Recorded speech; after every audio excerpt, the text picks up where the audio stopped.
Want to learn how you can get GeForce Now for a reduced price forever? Click the link below to do just that, or stick around to the end of the video to learn more. Gamers, gamers, gamers! God damn, it feels good to get that out of my system after 2 weeks of sitting around doing nothing while on holidays. Do you know how hard it is to watch gaming news go down and not be able to roast it in this weekly show? Imagine how much fun we could have had with this weird Call of Duty Captain Levi Attack on Titan skin that they did. I mean, look at his weird face. Look at his haircut. What is any of this? Do you know how hard it has been to only have Twitter as the platform I can use to dunk on trashy companies and C-tier celebrities as they announce their new NFT grifts? That was a rough 2 weeks, but it's over now, and No Fucking Thanks makes its glorious return this week, you better believe it. Jokes aside, even though it's only been 2 weeks, I've missed doing this show immensely, and I'm very glad to be back. I know Austin is glad as well, right Austin? I don't have much time, please help me. I'm locked in Skill Up's basement and I've been forced to edit Destiny 2 videos. I can't take it anymore. If anyone gets this message, I'm located at... Thank you, Austin. Like I said, he's very excited for the year ahead, and why shouldn't he be? It's a huge year to look forward to. As some companies desperately try to invent new ways to scam us, many others are just putting out old-fashioned video games. Big ones, in fact. Ones that should have been released in 2021 but got delayed due to the Rona, or ones that were planned for this year. I'm talking Horizon Forbidden West, Elden Ring, God of War Ragnarok, Starfield, Stalker 2, Breath of the Wild 2. Need I go on? No, I needn't. You guys get the picture because you're all big nerds like me, so you already know what's coming out this year, just like you already know most of the news that I recount to you each week, but you tune in anyway because you are a nice person and I appreciate you.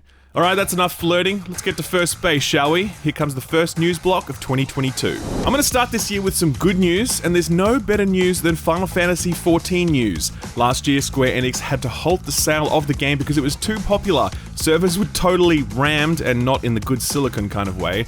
And so Square took the extraordinary step of disabling sales and new account creation using their free trial, and taking down almost all of the marketing for the game, since there's no point in advertising something that people can't buy. A lesson that Sony and Microsoft are still yet to learn as they continue to advertise their next-gen hardware. Anyway, Final Fantasy's self-imposed sales moratorium will end on January 25th, meaning that if you've been doing that Eric Andre gif dying to get in, the opportunity is nearly here. You know what else happens on the 25th? Australian servers. Can't believe it. Square Enix confirmed that a total of 5 OCE servers are being spun up, which is more than was originally planned because demand has been bigger than they expected. After playing this game at like 300 ping for years, I'm really worried about the day when I can no longer blame the lag for getting caught out by raid mechanics. You know, I'm a Dragoon main. I need all the excuses I can get my hands on. They didn't call us floor tanks for nothing. More good news for those of you still playing Halo Infinite's multiplayer. I count myself among those devoted few. 343 this week announced that they're taking a good old swing at the store prices and store structure so that things should be both cheaper and easier to buy, fingers crossed. Last year, Halo made the jump to free-to-play multiplayer, and while the game itself was good, the progression model was complete arse and the store prices were worse. Everything was way too expensive, and lots of the best stuff was bundled up with other stuff so you couldn't buy it on its own. It was a really shitty experience, or is a really shitty experience, but this week 343 took to Twitter to say that they are lowering prices, they're breaking up the bundles, and a later tweet implied that they were looking at ways to allow people to earn premium currency, which, yeah, should be a thing that the game allows you to do. We'll have to wait a while for that, but the discounts and the changes to the bundle structure begin rolling out this week. There's lots of talk out there about Halo's drop in player base, and it's true, but that drop is nowhere near as cataclysmic as what's going on in Battlefield 2042. Right now, Battlefield 5 has nearly 3 times the average daily player count that 2042 does. That is not good for 2042. Not good at all. Sequels are meant to be the new hotness. If you make a sequel and people abandon it to go back and play the predecessor, you have done something seriously wrong. Things are so bad that even cheat makers are abandoning the game. Last year, freelancer Tom Henderson highlighted the actions of one cheat maker who posted in their Discord that they were ceasing their support for 2042 cheats because of the game's messy technical state and because, quote, the game is dying, end quote. AAA publishers have finally found a way to defeat cheaters once and for all. Just make a game so bad that not even cheaters want to play it. While Battlefield was no doubt a disappointment for EA shareholders, Respawn's Jedi Fallen Order certainly wasn't. That was a brilliantly made game that everybody loved and it sold really well, so much so that a sequel seemed all but inevitable. Well, encouraging news from Jeff Grubb, who when speaking during the Grub Snacks podcast, reported that his sources have confirmed that there is a sequel in development and it will be revealed soon-ish, as early as around May. Quote, "Expect to hear about the game in a significant way before E3, end quote. He then went on to say that the title could ship in 2022, but is more likely for a 2023 release. Jeff's mention of E3 was based on the assumption that there would be an E3 this year. Well, not so much, most likely. While we were all on holidays, the ESA went ahead and basically cancelled E3. Maybe forever.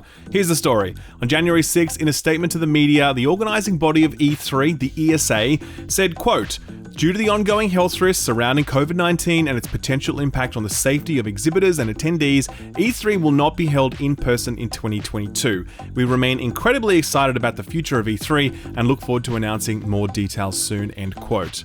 Now look, obviously Omicron is basically round 4 in this global boxing match we're having with COVID, and it's taken everyone by surprise since it's spreading like wildfire. It is reasonable for a massive convention such as E3 to be cancelled because of something like this. But no sooner had this announcement been made than many insiders posited that this announcement wasn't due to Omicron at all, and had been decided even before the Omicron strain was discovered. Industry insider Mike Fudder took to Twitter to say, quote, "This is spin. I heard from sources in mid-November, before Omicron's emergence at the end of that month, that the ESA had abandoned their dates for the LA Convention Center," end quote. A tidbit that was backed up by a number of other insiders as well. Here's where things get really interesting. The statement from the ESA didn't say that E3 was going ahead as a digital event, only that it won't go ahead as a physical event. IGN astutely noted this and reached out for comment, quote, "But in a follow-up communication with IGN, the ESA added that it could not confirm at this time whether or not there would be a digital event this year instead of the physical event as there was in 2021, end quote. So that means, as of right now, there is no E3 happening in 2022, digital or otherwise. This led many commentators to begin eulogizing E3, as its shoddy management and lack of momentum these last few years implies that the show may never make a return, and that's far from confirmed at this point, but it's definitely a possibility. As I've said many times before, I would be very sad if E3 were nixed. I don't like all these pre-recorded webinars. They are boring compared to the excitement of the crowd, the surprise guest appearances, and the priceless cringe moments. I hope E3 finds a way to continue existing because I think this industry would be at least a little bit worse off for its absence. Alright, let's do some console news. Did you know that Microsoft stopped making Xbox One consoles way back in 2020? This is actually more surprising than you might think, since it's customary to continue manufacturing last-gen consoles for multiple years after the release of next gen. Microsoft wasn't up for it though, ceasing production of all Xbox One SKUs back in 2020 so that they could focus exclusively on the Series X and S in 2021.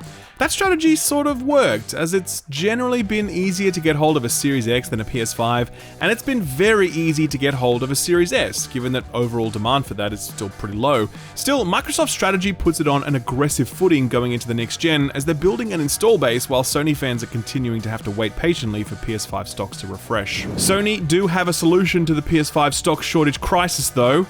Keep making more PS4s. Earlier, it was reported that Sony had planned to cease PS4 production at the end of 2021, but that plan was changed due to the PS5 stock shortage crisis. Sony would go on to respond to this by saying that they had always planned to continue producing more PS4s, which to be honest tracks with their previous approach to this in past generations. With the PS4's incredible back catalogue and with a distinct lack of next-gen exclusive titles, there is still plenty of demand for a PS4 and it's still a great purchase, so there's no reason for Sony to give up that section of the market while they wait for the semiconductor shortage to level out. One exciting PlayStation announcement during the break was the reveal of the PSVR 2, well at least the specs for it. We don't actually have eyes on the actual headset yet, but the specs look cool. Sony's not messing around with this kit at all. This thing offers 4K HDR10, 110 degree field of view, and a refresh rate of between 90 and 120 Hz. Gone is the ghetto camera sitting underneath the TV and those shitty Move controllers. The PSVR 2 will have purpose-built controllers, both of which are tracked by cameras in the headset, and both the controllers and the headset will have a kind of rumble haptic feedback thing going on. There's a bunch of other features in the mix as well, but the bottom line is that this is a real best-in-class offering, and while it isn't necessarily next-gen VR, it's certainly going to elevate the PlayStation VR experience well above what is currently available on the PS4. Incidentally, Sony confirmed that a number of exclusive PSVR titles are in development, including an extremely exciting offering set in the world of Horizon Zero Dawn. The title is called Horizon Call of the Mountain, and it's just, VR Horizon. And I don't know about you, but that sounds pretty damn awesome to me. No date on that yet. I don't expect it anytime soon. Sony is having a bit of a rough time with at least two of its IPs at the moment. The first is Twisted Metal. Now, a while back, it was strongly hinted that a new Twisted Metal was in development, and the rumor was that it was happening at Lucid Studios, the team behind the fairly poorly received Destruction All-Stars. Well, all of this is unconfirmed, but it appears as though Lucid has lost that project and it's moving over to Sony's newly acquired studio, Firesprite. The news comes from Video Game Chronicle, who first reported that Lucid had lost the project, but a forum user by the name of Matt Southern spotted that the project director from Lucid moved over to Firesprite while retaining the same title of project director. That could be a coincidence, but it probably isn't. Unclear what this means for the overall timeline of this project, but if true, the Twisted Metal TV show is the clear deadline for this, and that's out sometime in 2023, so I guess we'll find out. The other IP that's gotten kinda messy is Days Gone. A number of former staff of Bend Studios are pretty bummed out that they never got to work on a sequel for this, and I get that, but at the same time, they're kinda going around spreading some inaccurate information, and I'm not sure that it's really helping their case. Like last week when the game director said that the game had shifted over 8 million units, putting it at the same level as Game of the Year contender Ghost of Tsushima from Sucker Punch. When forced to clarify these comments, he later revealed that he was relying on his own knowledge from when he was still at Bend, as well as trophy data from one of those websites that track trophy stuff.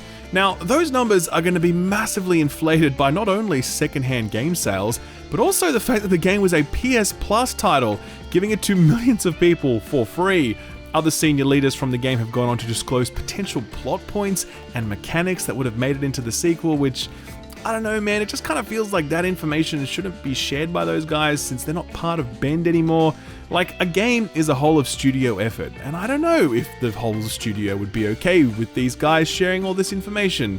But maybe they are, I don't know, the whole thing is just a little bit weird. While we're on the topic of zombie games, did you guys hear that it's gonna take 500 hours to finish Dying Light 2? Okay, this was funny. If you missed it, the developer Techland took to Twitter one fine day and just blurted out, unasked, quote, "To fully complete Dying Light 2, Stay Human, you will need at least 500 hours, end quote.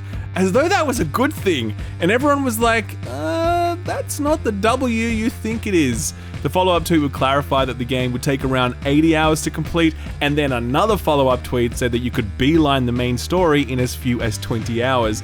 It opened up an interesting debate about how long we expect different types of games to be or to last for, like MMOs, where 500 hours is nothing, versus a more narrative-focused adventure, where 500 hours would be torture.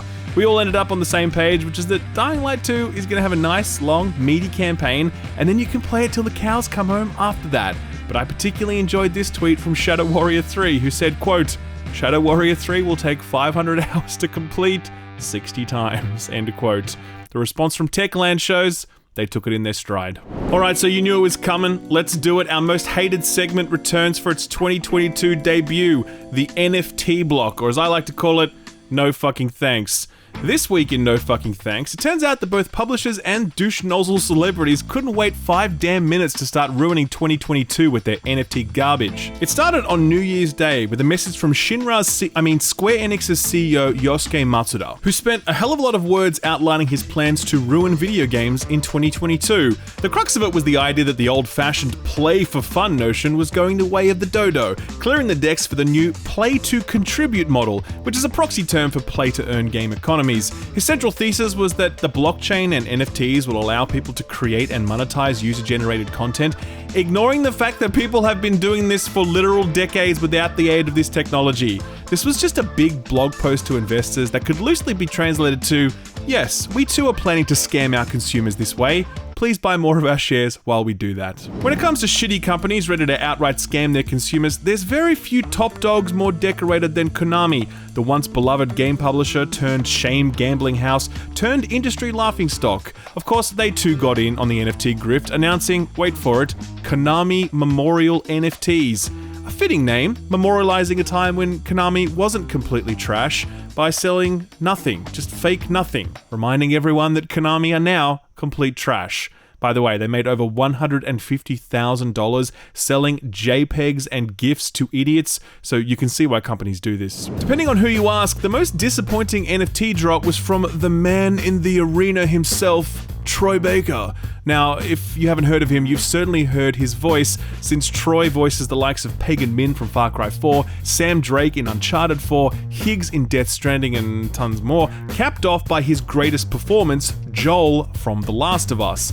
Now listen, we could deal with Square's CEO and Konami and the Linkin Park dude all shilling NFTs, but when Joel is in on this grift, well, let's just say that Twitter dusted off its golf clubs and got to work. Troy was mercilessly dunked for announcing he was partnering with some dodgy-looking NFT project, promising the world but delivering nothing. And his tweet was the worst, since it was like, "You can hate or you can create, what's it gonna be?" And everyone was like, yeah, I'll take hate, thanks. The Sphere Hunter's response was so fucking mint. She's like, "You can create this." Fuck yeah, Susie. Anyway, at the time of writing, Troy certainly hasn't walked back any of this, and he still appears to be partnering with an organization that has already been caught stealing other people's work, because that's basically what most NFTs are, theft. This concludes the first no fucking thanks for the year. Sadly, I expect this will be an increasingly meaty and vitriolic segment as the year goes on. I hope you guys will be along for the ride. So, what got announced or delayed this week? Or for the last few weeks, really? Well, outside of all the NFT projects, we also got some game announcements. Nice to know publishers are still working on those. One of the best announcements was the reveal of Year 2 Hitman content, featuring full VR support for the entire trilogy of games, using a two-hand controller setup so you can pick up and throw objects and shoot guns while feeling like a total badass.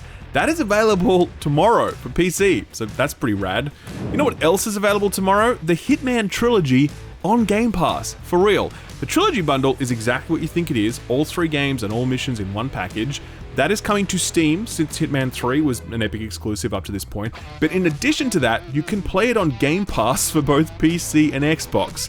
That is insane. It's a very, very good start to the year for Microsoft's subscription service. Far Changing Tides is a charming indie that is a sequel to the much-loved Far Lone Sails. It's a 2D visual-led experience that chronicles the journey of an amphibious transport thing, and it has a lovely art style and a nice vibe. The sequel just got a release date, March 1st, arriving on all platforms. Assassin's Creed used to be a video game that you could complete in less than 300 hours, and the glory days of that franchise was the Ezio trilogy. Well, that's what everyone says at least. I've always been more of a Black Flag man myself, but regardless, the Ezio trilogy has been confirmed for Switch. It'll be arriving on February 17th. The last announcement for the week is that Death Stranding's Director's Cut is currently exclusive to the PlayStation, but that will change in Northern Spring 2022 when the updated version of Kojima's masterpiece, yes, I said it, arrives on PC. Fear not, Steam stands for the game has been confirmed to be launching there as well. It is not an Epic exclusive, as was feared. There were 1.5 delay announcements this week. The first was quite unsurprising, as it came from GSC, the team behind the upcoming Stalker 2. I'd heard through the grapevine that these guys weren't anywhere near a finished product, and that April date was looming pretty large. Last week, GSC pulled out the old delayed.jpg special to announce that the game was being pushed all the way back to December 8th. So while I wasn't surprised by the delay, I was definitely surprised at how long that delay is. This puts it into that concerning territory where they might push it out the door before it's ready, just so they can hit that year-end holiday rush a la Cyberpunk. Hopefully they take all the time they need and deliver the experience fans have been waiting more than a decade for. The final delay announcement was for Star Citizen. I mean, it's not really a delay since CIG have long abandoned any commitment to an actual release date for their space sim scam game thing. This game was meant to launch back in like 2014, and with 6 years and over $400 million in sunk cost revenue milked from their fans, CIG confirmed that the Squadron 42 component of their game is at least another 1 to 2 years off, and the full release of Star Citizen will be sometime after that. I mean, we always say take as much time as you need, right? That's what I just said about Stalker 2, but when the fans are buying $10,000 spaceship pre-orders to pay for that time, I become a little less sympathetic to CIG's plight. Anyway, Star Citizen will be out sometime before the heat death of the universe, or never. I'm betting on the latter. So, what came out last week, or in January so far, I guess? Well, first up is the Anacrusis, which launched last week into early access on PC, as well as Xbox, where it's available on Game Pass. This is a co-op shooter with a lo-fi, sci-fi aesthetic. It's from former Riot and Valve devs, some of whom worked on Left 4 Dead. It's still early days for this one, but reviews are definitely a little mid. It's sitting at 72% mostly positive on Steam, and the only critic review up at the moment is from IGN, who scored it a 5, saying, quote, "The Anacrusis fails to match its distinctive and colourful setting with compelling co-op shooting gameplay. For a game that looks this cool, it gets boring quickly," end quote. Not a great start, but like I said, it's in early access, so we gotta give it some time to percolate. Monster Hunter Rise arrived for PC last week. I'm actually in the process of reviewing that, and we'll have a review out next week, since this week is actually fully stacked with other stuff. Unsurprisingly, everyone loves Monster Hunter Rise, though it isn't basking in the same euphoric praise that Monster Hunter World did. Rise currently sits at 83% very positive on Steam and 87 on Metacritic, which is a damn fine score. PC Gamer scored it a 90, saying, quote, "Monster Hunter Rise is arguably the greatest entry in Capcom's flagship series and a game that simply never stops giving," end quote. While Game Informer was a little more critical, scoring it a 78 and saying, quote, "Monster Hunter Rise is far from being the next definitive chapter in the series. Nevertheless, if you're looking for a polished but conventional adventure with a few small-scale nuances, then you'll be right at home in Kimura Village," end quote. Continuing the trend of top-tier PC ports, God of War arrived this week on PC, and it fucking rules. The game and the PC port. The game itself retains its status as one of the greatest games ever made, and now the PC Master Race gets to experience that with improved graphics and in ultra-wide, which was a really big lift for the team to pull off, given the fact that the game has that one-shot camera perspective, and you can't just widen that out without a few things going wrong. Every respectable outlet has gushed about the quality of the PC port, from options to performance to stability and more. Just as the game itself sits atop a mighty tower of excellence, so too does the PC port raise the bar for what we can expect from PC ports. Are you watching this, Square Enix? You see how it's done? They're probably not watching. They're very busy with their NFT projects right now. Finally, Shadow Man Remastered was released this week on a bunch of platforms. I'm genuinely not sure why. So what's coming out this week? Well, first up is Drinkbox Studios' Nobody Saves the World, which is hitting Xbox and PC today. It's also hitting Game Pass. This is from the team who made Guacamelee, so obviously an extremely talented group of people who now turn their attention to a 2D Zelda-like adventure game, except you can switch between a rat and a knight, and a mermaid, and a horse, and a slug, all on the fly, and each of them have unique abilities, and you can combine their abilities, so you can be like a slug who also breathes fire and can raise the dead. Sure, that sounds awesome. I've actually played through this one and finished it, and I'm under embargo, so I can't say anything, but the review for that will be live either Thursday or Friday. As the Japanese say, please look forward to it. Next up is Rainbow Six Extraction, which arrives on all platforms but the Switch on the 20th, and it is also coming to Game Pass. I've also played and finished this one. I'm also under embargo. I will have a review for that up tonight, 10 PM Sydney time. Don't worry about time conversion though, just hit the subscribe button, then ding the notification bell, and I will take care of the rest. Finally, Windjammers 2. It's just a rad-looking, old-school sports game, and yeah, I can see myself playing this one on the Switch. It's out on all platforms on the 20th. Put this on your radar.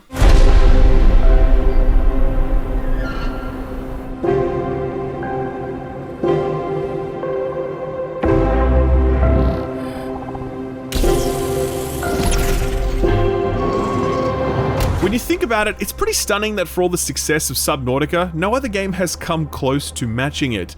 The closest I can think of was that game Breathage or Breathage, which started out really strongly, but then it just completely blew at the back end. Now, I don't know that Forever Skies from developer Far From Home is going to be a Subnautica-like, but it certainly looks Subnautica-like. And if it manages to get within even a few leagues of Subnautica's greatness, then I'm totally down for that. The trailer here is only brief, and it shows you a few things, but it doesn't show off some of the game's most interesting elements, like the fact that the world you see here is just the inhabitable top layer, where below the cloud line of pollution lies a toxic, hazardous wasteland that you will surely have to venture into at some point. This really does pique all of my interest, from the premise to the visual design to the gameplay to everything. It all just looks fucking cool, and I definitely have a very strong eye on this one. It's listed for a 2022 release exclusive to PC at this point, but you gotta guess it'll hit console sooner or later. You better believe I will keep you posted on this one. Sort of free stuff time, and unsurprisingly, we have a hell of a lot to talk about. I really hope you guys managed to score that Tomb Raider giveaway that Epic were running at the start of the month. They gave away all 3 of the new Tomb Raider games for free, like totally free. Sadly, that is no longer running. Instead, you can get 4X strategy game Galactic Civilizations 3, which I think they've given away before, maybe. On the 21st of Jan, though, that will change over to Relicta, which I hadn't heard of, but apparently it's a first-person physics-based puzzle game released back in 2020. There are only 137 reviews for this on Steam, so it clearly flew well under the radar. Maybe now this is its time to shine, because the reviews for it were actually pretty positive. Amazon decided at the back end of last year that Twitch Prime was going to feature regularly in this segment of This Week in Video Games, and it looks like they're just as committed to that in 2022, because their Jan offering is full of bangers. For example, the excellent Jedi Fallen Order is on there. Brilliant Star Wars fodder wrapped up in a semi-open world Souls-light skin. Really love that one. That code comes from your Amazon or Twitch Prime subscription, but it's redeemable in EA's Origin client. Total War Warhammer is also on there, no doubt to get people pumped for the release of Total War Warhammer 3, which arrives in February. That one is redeemable on the Epic client, as is World War Z Aftermath. World War Z? World War Z. Z. I'm Australian. World War Z Aftermath. The updated and expanded edition of the co-op zombie shooter. What about the consoles? Well, your monthly PS Plus games are live at the moment, and this month is nothing short of spectacular. Kicking things off is Dirt 5, a game that I put quite a bit of time into before I moved on to stuff like Hot Wheels Unleashed and Forza Horizon 5. This one is just a really nice, fun, well-made racing game. I definitely recommend it to you if you're looking for some chill times. Persona 5 Strikers is available, and it's a fantastic game as well, but word of caution, you really do need to have played Persona 5 or Persona 5 Royal before playing this one. It is the sequel, albeit one that changes up the gameplay style, and it's a lot shorter. Playing through this one would kind of ruin many of the character reveals and story beats of the original game, so as they say, take your time, play the first one. Finally, Deep Rock Galactic is your PS4 and PS5 game for the month. This is so wild because this was actually the release of Deep Rock Galactic on PlayStation, because before it was exclusive to PC and Xbox. Since going live on PS Plus, its player base has grown 6 million people, bringing its total player count to over 10 million. That is amazing because this is such a great game made by a great team of people, and they treat their customers and their community so well. I have reviewed this one, and I'll leave a link to that below, but I really encourage you to check this out. It is as excellent as it is wholesome, and that's too good a combination to turn down. The 300-pound gorilla in the room is of course Xbox Game Pass, which certainly looked to re-establish dominance with this month's lineup. I mean, I've already mentioned the Hitman trilogy arriving tomorrow, Rainbow Six Extraction arrives on the 20th, Mass Effect Trilogy Legendary Edition is on there too. For real, the entire good Mass Effect saga, low-key Andromeda burn right there, it's yours to play through for like $10 or whatever if you can get through all of them in a month, which admittedly is a bit of a tall order. Oh, and remember how I said that Outer Wilds was my game of the year last year for like the 3rd year running? Well, it's also on Game Pass this month, so you have absolutely no excuse not to play it now, and also please buy the DLC because it's incredible. But play the DLC after you finish the main game, okay? Trust me, that's the way to do it. There are Xbox games with gold being given away this month, but honestly, they're not really worth mentioning. It's too early in the year to be dunking on games with gold, so let's just give it one more month's worth of holidays, okay? The dunking will resume in February. The last thing I'll point to is the release of PUBG, which went free to play this week. Before that, you had to pay like $20 or whatever. Now it's shifted to a completely free to play model, which means you can check it out for yourself. I really haven't played PUBG since it first launched, like back in the day, so it might be good to go back and check it out now, see how much it's changed. I just remember it being really buggy back then, so I wonder if it's still the same today. Guys, our feel-good story for the week segment often turns into a bit of a gag, but this one feels like the right start to 2022 because it is an actual feel-good story, and it involves the most unlikely of heroes, a mobile game. Russian studio Pixonic has a game called War Robots. One of their team members on that game goes by the name of Andrei Kasov, which I'm surely pronouncing incorrectly, so I apologize. He is working IT support for Pixonic, but one day he was in a car accident, and very sadly, he lost his left arm. When he returned to work 4 months later, he was asked by the studio if he wanted to appear as a character in the game, which it turns out was actually one of Andrei's childhood dreams, so he didn't bat an eyelid at that one. The team added a new hero sporting a prosthetic arm, and it was really cool, and Andrei was thrilled, and that was that, right? But it does get better because the character was actually sold as part of the game's battle pass, and unbeknownst to Andre, a portion of the money from the sales would eventually go to him to pay for his prosthetic arm. When he did get that arm, the in-game character model was updated to more closely resemble Andre's prosthetic, so now this in-game hero properly reflects its IRL counterpart. See, mobile games, they're not all bad. That feels like a nice note to finish up on today. A reminder that while this industry can be pretty crappy, it can also surprise you with kind deeds and nice people and just good wholesome things. We can't get too cynical about this industry of ours. Something I need to remember as I plow through weekly gaming news headlines, which can often be a little disheartening. Getting to distill the best and worst of that into this show is a rare pleasure, and I'm glad to be back supported by my guy in the chair, Austin. If you plan on sticking around this year, then do hit the subscribe button, ding the notification bell, and if you'd like to go above and beyond, then please consider hitting the like button on this video, as it does help me out a great deal. And now, if you are not Australian, you may go. But if you are Australian, then please do stick around for a very important word from this video's sponsor. Gamers, we ended 2021 with the support of GeForce Now, powered by Pentanet, and it is a genuine pleasure to begin 2022 with the support of GeForce Now, powered by Pentanet. You've already heard of GeForce Now, but Pentanet are an Australian ISP who have worked damn hard to bring the GeForce service to the upside down, aka Australia. We're pretty famous for our bad internet here, but Pentanet are working hard to change that, delivering not only better broadband, but also services like cloud gaming, courtesy of GeForce Now. Why is this good? Well, a lot of reasons really, but the main one is that you get to experience PC games running on high-end PC hardware without having to shell out thousands of dollars for that hardware, and you can play those games on your TV, your old, outdated PC, your Apple laptop, your tablet, or even your phone. This is possible because GeForce Now does all the graphical processing in the cloud and just beams you an image, similar to something like Netflix. So if you have an internet connection at 15 megabits per second or higher, you can start playing games through the cloud on almost any device. So for example, this is me playing Watch Dogs Legion 1080p 60 FPS with ray tracing enabled on my phone. Not bad, huh? But what if you don't want to use your phone? That's fine. This is footage of me playing Control on my PC through the handy GeForce Now PC client. I just browse through the list of games I own, I boot it up, and within seconds, I'm playing Control with ray tracing enabled. This is awesome because it means you don't have to spend thousands of dollars on a next-gen GPU to enjoy games like this at max settings with ray tracing. You can just play it through GeForce Now and save yourself the cash. If you're worried about latency, then worry not. There is a small amount of latency, so you wouldn't want to play a Twitch shooter like CSGO on this, but that's a pretty small subset of games.